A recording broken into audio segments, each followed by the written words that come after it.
မင်္ဂလာပါဒီဗီဒီယိုမှာကျွန်တော်တို့ကျန်းမာရေးအတွက်ကို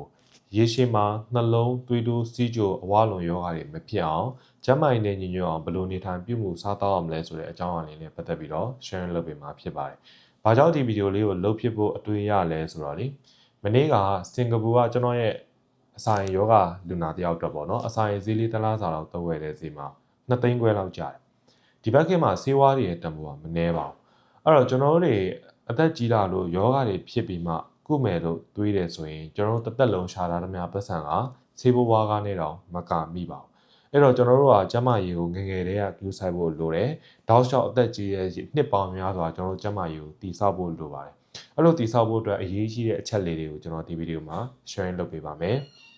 နံပါတ်1ကတော့ကျွန်တော်တို့ရဲ့အစားအသောက်ပါအစားအသောက်လို့ပြောရင်အသားဓာတ်ကိုကျွန်တော်လုံလောက်အောင်စားဖို့လိုတယ်အသားဓာတ်ကိုရွေးချယ်တဲ့စီမှာအစီနည်းတဲ့အသားတွေပေါ့နော်အထူးသဖြင့်ကြက်သားအမဲသားငါးတွေရှိမယ်ဥအမျိုးမျိုးရှိမယ်ပဲတွေရှိမယ်ပေါ့နော်ဒီလိုအသားဓာတ်တွေကကျွန်တော်ကျန်းမာရေးအတွက်ရွေးချယ်ဖို့တင်တော်တယ်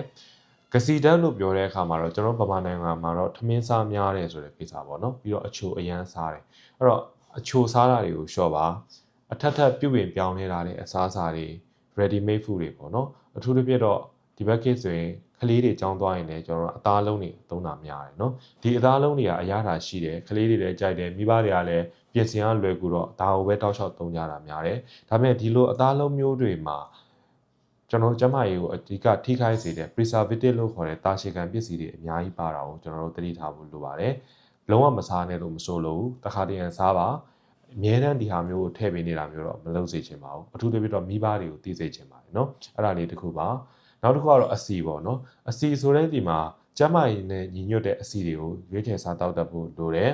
ငါးကြီးစီရှိမယ်တန်လွင်စီရှိမယ်ကျွန်တော်တို့အာဗိုကာဒိုလို့ခေါ်တဲ့ထောပတ်တီတွေရှိတယ်ဒီလိုအစီတွေကကျွန်တော်တို့ကျန်းမာရေးအတွက်ကိုအများကြီးအထောက်အကူပြုပါတယ်အထက်ထပ်ပြုပြင်ပြောင်းလဲထားတဲ့အစီတွေခောက်တော့ခောက်ပြန်ကြော်နေတဲ့အစီတွေဟင်းဟင်းရဲစီတွေကိုတတ်နိုင်တော့ကျွန်တော်တို့ကရှော့ချဖို့လိုပါတယ်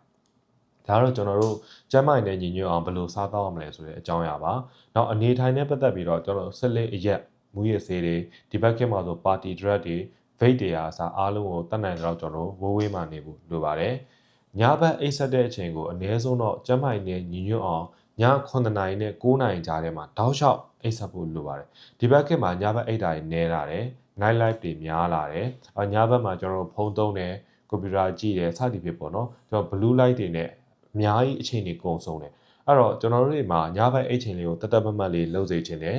9နာရီလောက်အနည်းဆုံးတော့တောင်းလျှောက်အိတ်ဆက်ခြင်းမျိုးကကျွန်တော်ကျန်းမာရေးအတွက်ရေရှည်မှာအများကြီးအကျိုးရှိစေပါတယ်ဒါကတစ်ခုပါနောက်တစ်ခုကလေ့ကျင့်ခန်းပါလေ့ကျင့်ခန်းကကျွန်တော်မလုပ်လို့မရပါဘူးအနည်းဆုံးတော့တစ်နေ့မှာကိုလက်လှုပ်ရှားခန္ဓာကိုယ်တစ်ကိုယ်လုံးသွေးလှည့်ပတ်မှုကောင်းစေတဲ့လေ့ကျင့်ခန်းမျိုးကိုကြိုက်တာကိုလုပ်ပါနိုင်ဝက်45မိနစ်လောက်တော့လုပ်သေးခြင်းနဲ့နေ့စဉ်ကျွန်တော်တို့ရဲ့ daily activity ထဲမှာဒီလိုမျိုးလေ့ကျင့်ခန်းလုပ်တာကိုထည့်လိုက်မယ်ဆိုရင်ရေရှည်မှာကျွန်တော်နောင်10စုနှစ်တစ်ခုနှစ်ခုလောက်ကြာတဲ့အခါမှာလေ့ကျင့်ခန်းမလုပ်တဲ့လူကျန်းမာရေးညီညွတ်အောင်နေထိုင်မစားတော့တဲ့လူနဲ့ရှင်တဲ့အခါမှာကျွန်တော်တို့ကအများကြီးအပြတ်တက်ခွာသွားမှာဖြစ်ပါတယ်အဲ့တော့ဒီနေ့အစပြီးတော့ကျန်းမာရေးနဲ့ညီညွတ်တဲ့ lifestyle မျိုးကိုနေထိုင်ကြည့်ပါအကျိုးရှိလိမ့်မယ်လို့မျှော်လင့်ပါတယ်ကျေးဇူးတင်ပါတယ်